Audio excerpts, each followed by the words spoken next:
नमस्कार, मैं हूं Amod Srivastava. Amazing thought, amazing message, amazing information की दिशा में आज एक कदम और आगे। आज के इस जानकारी का विषय है जीवित पुत्रिका व्रत 10 सितंबर।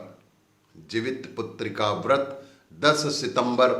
यदि आपको ये मेरा वीडियो अच्छा लगे तो लाइक करें, शेयर करें और लाल बटन दबाकर सब्सक्राइब अवश्य करें। साथ ही बेल आइकन दबाना बिल्कुल ना भूलें। देश के समस्त माता को प्रणाम। देश के समस्त माताओं को प्रणाम एवं जीवित पुत्रिका व्रत की हार्दिक शुभकामनाएं। आपका निस्वार्थ प्रेम और सहयोग हर पुत्र के जीवन का अमृत ही है। हिंदू धर्म में कई व्रत हैं जिनका अपना अपना महत्व है। कुछ व्रतों का आधार धार्मिक है तो वहीं कुछ क्षेत्रीय परंपराओं के आधार पर किए जाते हैं। ऐसा ही एक व्रत जीवित पुत्रिका व्रत है। यह व्रत मुख्य रूप से नेपाल के कुछ इलाकों, बिहार, यूपी में बेहद खुशियों के साथ मनाया जाता है। यह व्रत महिलाएं अपने पुत्र की लंबी उम्र और स्वस्थ जीवन की कामना के लिए करती हैं। इस व्रत में वे निर्जला उपवास करती हैं। जीवित पुत्रिका व्रत हर साल अश्विन मास के कृष्ण पक्ष की अष्टमी तिथि को किया जाता है।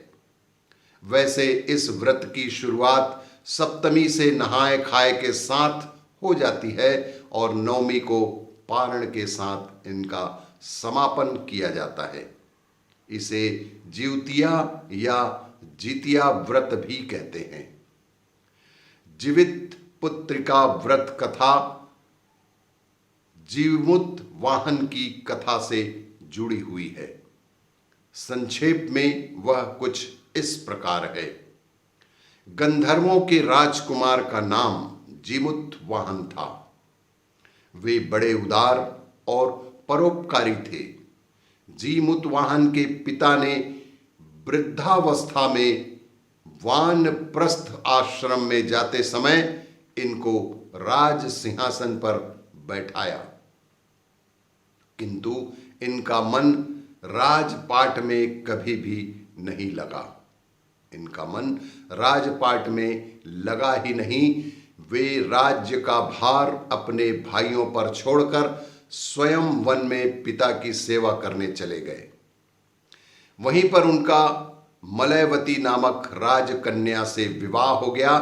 एक दिन जब वन में भ्रमण करते हुए जीमूत वाहन काफी आगे चले गए, तब उन्हें एक वृद्धा विलाप करते हुए दिखी। इनके पूछने पर वृद्धा ने रोते हुए बताया कि मैं नाग वंश की स्त्री हूं और मुझे एक ही पुत्र है।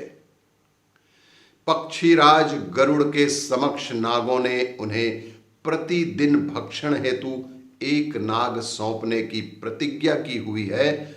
आज मेरे पुत्र शंखचूड़ की बलि का दिन है। जीमुत वाहन ने वृद्धा को आश्वस्त करते हुए कहा कि डरो मत, मैं तुम्हारे पुत्र के प्राणों की रक्षा करूंगा। आज उसके बजाय मैं स्वयं अपने आप को उसके लाल कपड़े में ढक कर वध्यशिला पर लेटूंगा। इतना कहकर जीमूत वाहन ने शंखचूड़ के हाथ से लाल कपड़ा ले लिया और वे उसे लपेटकर गरुड़ को बलि देने के लिए चुनी गई वध्यशिला पर लेट गए। नियत समय पर गरुड़ बड़े वेग से आए और वे लाल कपड़े में ढके जीमूत वाहन को पंजे में दबोचकर पहाड़ के शिखर पर जाकर बैठ गए।